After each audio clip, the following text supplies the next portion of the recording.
recent days, some governments in the Middle East have been doing their part.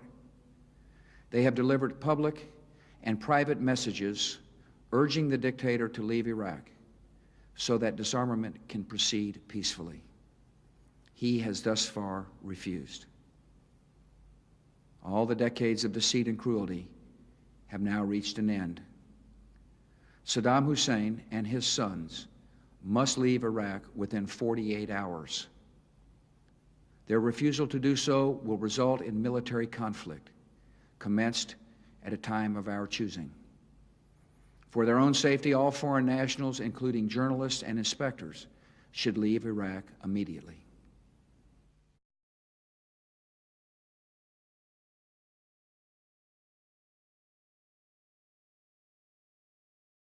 Launched the opening salvo of Operation Iraqi Freedom. The attack came in waves, cruise missiles followed by the F-117 stealth bombers with so-called bunker-busting bombs.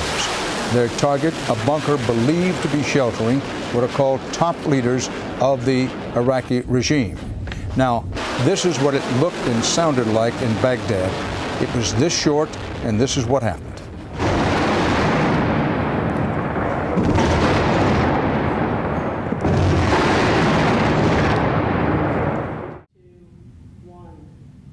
My fellow citizens, at this hour, American and coalition forces are in the early stages of military operations to disarm Iraq, to free its people, and to defend the world from grave danger.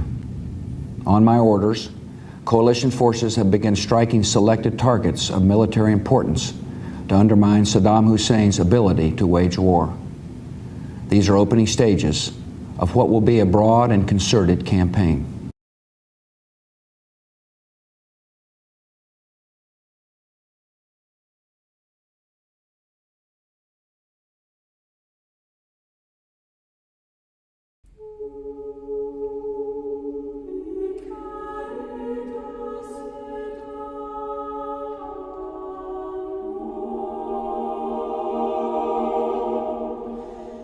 At this hour, American and coalition forces are in the early stages of military operations to disarm Iraq, to free its people, and to defend the world from grave danger.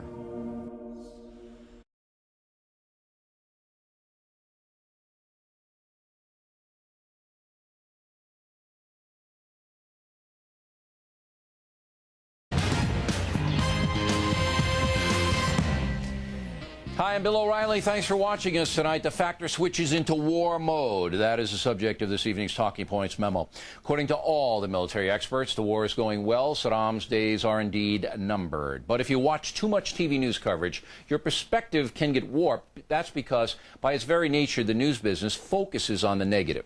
Thus, when anything bad happens to American and British troops, the coverage is intense and repetitive. Of course, we don't know the chaos that the Iraqi military is experiencing because we're not there to see it. Talking Points cautions everyone not to jump to conclusions about the military situation. As in Afghanistan, the end could come very quickly.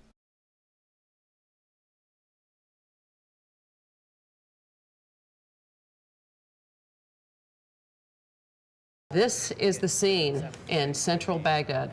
Earlier today, we saw this crowd, this small crowd that has swelled to this now, taking off their shoes, throwing them at this statue, which is a deeply insulting Arab gesture.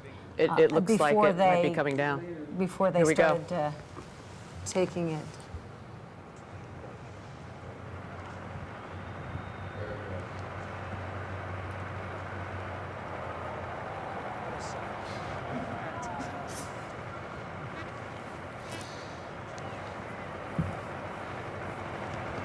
They could get the brass to bend, but not to break. Apparently, people throwing garbage at the statue. And Lara Logan is back online with us again right now. Lara, you're right there. Tell us what's going on.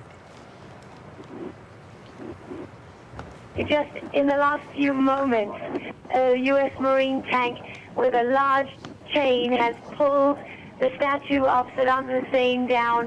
This giant statue crumbled at the knees and toppled over. It's still hanging from the pedestal, but as it collapsed, a great roar came up from the cloud. There it goes.